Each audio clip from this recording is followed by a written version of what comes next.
શહેરના ગોધરા વિસ્તારમાં સીએનજી ભરેલ ટ્રક લીકેજ થતાં ભયનો માહોલ સર્જાયો હતો।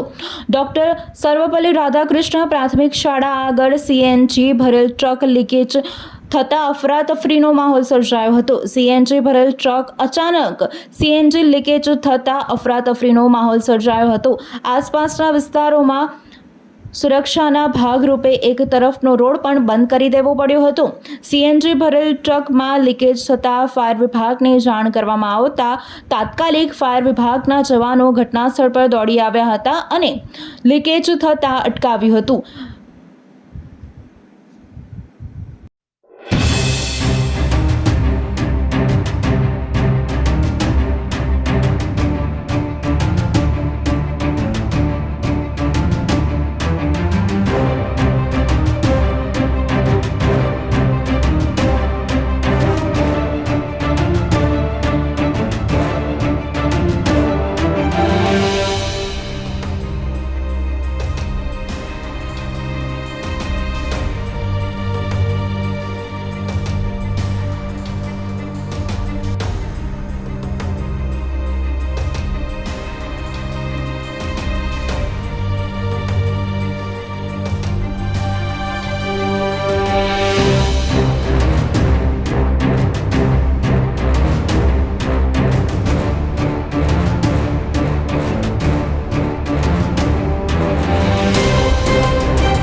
વડોદરાના સમાચાર જુઓ તથા આપણી ચેનલને સબસ્ક્રાઇબ કરો અથવા સંપર્ક કરો।